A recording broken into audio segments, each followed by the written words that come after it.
If you've ever been a language teacher or, even a really serious language learner, you know the feeling. You're trying to find the best way to teach or learn, and you just get hit with this tidal wave of so-called methods. It honestly feels like wading through an alphabet soup of different theories and brands. But what if there was a way to decode all of it? A simple key to unlock the logic behind any method out there? Well, that's exactly what we're going to dig into. Right? You hear all these names thrown around. Suggestopedia, which uses classical music. The Silent Way, where the teacher, believe it or not, barely even speaks. Then you get the acronyms like CLT and ALM. Every single one promises a path to fluency, but they all seem to contradict each other. It's enough to make your head spin. So the big question is, how do we make sense of it all? Is there a way to look past all the marketing and the brand names and just understand what's really going on under the hood? How can we compare them in a way that's actually meaningful without getting totally lost in the jargon? That is the exact problem we are going to solve today. And believe it or not, the key comes from a surprisingly timeless source, a paper from 1982 written by Jack Richards and Ted Rogers. Now, they were facing the exact same problem we are, a sudden explosion of new methods.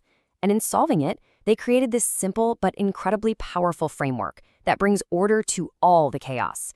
And you'll see, it's just as relevant today as it was back then. So here's our game plan. We've talked about this chaotic world of methods. Next, we'll introduce the framework itself. Then we're going to break down its three essential levels: the approach, the design, and the procedure. And finally, we'll look at why this idea from the 80s is, well, maybe more relevant than ever. And here it is. This is the whole framework on one slide. Richards and Rogers said that any method, and I mean any method, can be understood by looking at it on three different levels. First, there's the approach. That's the why, the core philosophy. Then you've got the design. That's the what, the plan, the blueprint. And finally, the procedure. That's the how, the specific stuff you actually do in the classroom. Approach, design, procedure. So simple, right? But this three-level view is the key to everything. Let's start at the foundation, the approach. Okay, first up, level 1, the approach. Now, this is the most abstract level, for sure, but it's also the most important. It is the foundation that everything else is built on. So as the paper defines it, the approach is all about your core beliefs. It really forces us to answer two huge questions. First, what is language, really? Is it a set of grammar rules, a tool for communication, or something else entirely? And the second question, how do people actually learn it? Every single method out there has an answer to these questions, even if they don't say it out loud. You know what? To make this really stick, let's use an analogy. Imagine you're building a house. Your approach is your architectural philosophy. Before you even think about blueprints or wood or nails, you have to decide the fundamental purpose of this building. Is a house just a functional shelter from the rain? Is it a piece of art? Or is it a space that's designed to bring a community together? Your answer to that why question changes everything that comes next. And this table here shows us three really common answers to that what is language question. So if you believe in a structural view, you're going to teach grammar above all else. But if you take a functional view, your class is going to focus on real-world tasks, like ordering a coffee. And if you have an interactional view, you'll prioritize conversation and building relationships. You can already see how this one core belief totally changes what a classroom looks and feels like.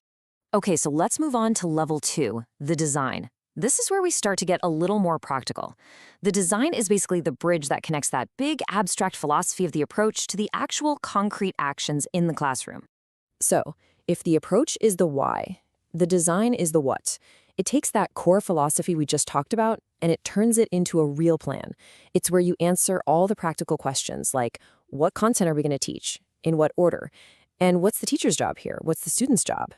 Back to our house analogy, if the approach was the big philosophy, the design is the detailed blueprint. We're not hammering nails yet, but this is the master plan. It specifies the layout of the rooms, the types of materials we need to use, and what the specific job is for the architect, the builder, and even the person who's going to live there. And that blueprint has 4 key parts, which you can see right here. First, the syllabus. That's the what and the when of your content. Then you've got clearly defined roles for both the learner and the teacher. Is the teacher a strict drill master or more of a gentle guide? And finally, the role of instructional materials. Is the textbook the star of the show or is it just a supplement? Every method makes very specific choices about these 4 things. And that brings us to our final level, and it's the one we're probably all most familiar with, Level 3, the procedure. This is the day-to-day reality. This is what you actually do. The procedure is everything you can actually see happening in a classroom. It's the specific techniques, the activities, the exercises, the games, all the interactions. And, as the definition makes really clear, these things aren't just random. They are the logical consequences of the approach and design that were chosen earlier. To finish up our analogy, this is the day-to-day construction work. It's the actual hammering of nails, the laying of bricks, the painting of walls. It's all the tangible, observable actions that, guided by that blueprint, finally bring the architect's grand philosophy to life.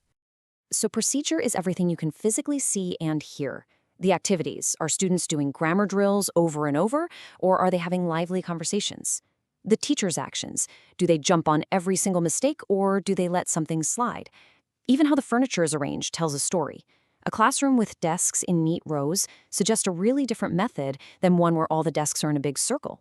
All of these are procedural choices that flow directly from the design and the approach. Okay, so that's the framework: approach, design, procedure. But I know what you might be thinking. This is from 1982. Is it really still useful? And the answer is a resounding yes. It gives you a super powerful lens to analyze any method you come across, whether it was invented yesterday or 50 years ago. Let's run a quick test using an example from the original paper itself, total physical response, or TPR.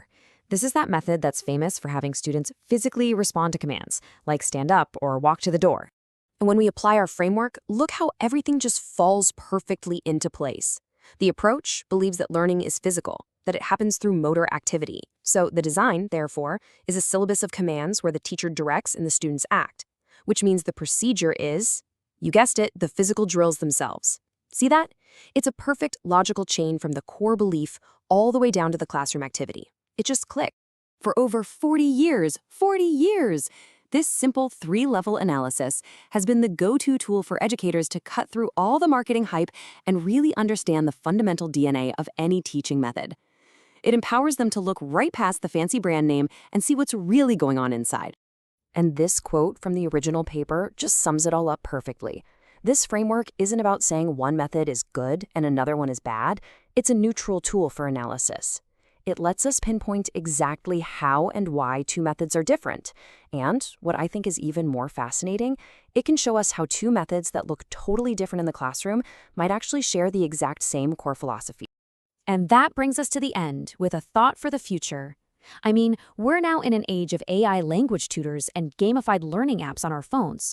So the next time you use one of those apps or you see a new teaching method advertised, try to break it down.